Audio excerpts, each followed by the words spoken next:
It's so laughable how fast Santos ran from the House once he was voted out. He was so big and bad beforehand, calling out all the other Republicans, and then boom, he runs with his tail between his legs. The House of Representatives voted Friday to expel New York Congressman George Santos. It's only the sixth time in history a member has been expelled. 311 lawmakers voted to remove Santos, including 105 members from his own party. CBS News congressional correspondent Scott McFarland reports. George Santos began putting on his coat even as the vote to expel him was still underway, and then bolted. Mr. Santos, what's your reaction to the expulsion? Chased by reporters and riding off from the Capitol in a Jaguar as a former congressman. His final. I bet he used a bunch of stolen money to buy that Jaguar. It's hilarious how he has no words to say anymore. Remark reportedly, "Why would I want to stay here? To hell with this place." In light of the expulsion of the gentleman from New York, Mr. Santos, the whole number of the House is now 434. Dozens of his fellow Republicans joined nearly all Democrats, voting to make Santos one of only 3 U.S. House members to be expelled since the U.S. Civil War, as congressional maintenance crews changed the locks on his doors and removed his nameplate. Today, at least, democracy prevailed. Members of both parties who had labeled. Honestly, Santos should be arrested for his crimes, because if it was anybody else, the police would be arresting them for fraud and corruption and various other crimes that they committed.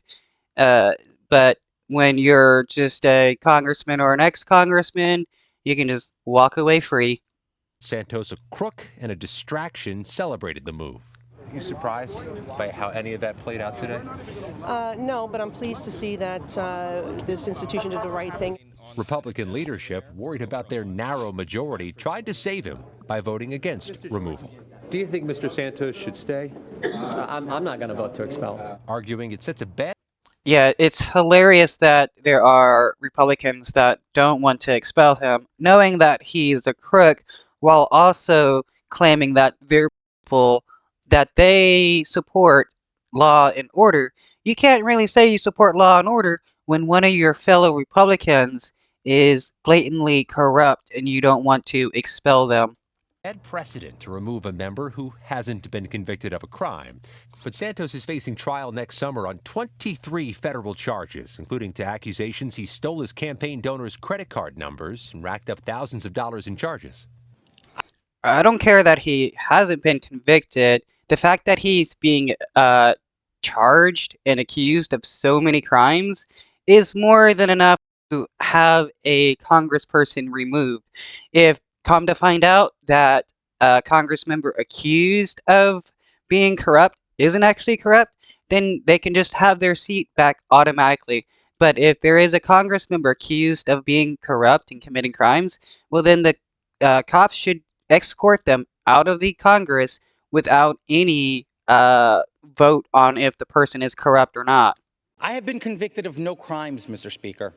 But it was a scathing House Ethics Committee report that convinced many Santos had gone too far, finding he grifted from his donors to surround himself in luxury, spending thousands on Botox treatments, luxury trips, and items from a high-end Ferragamo boutique.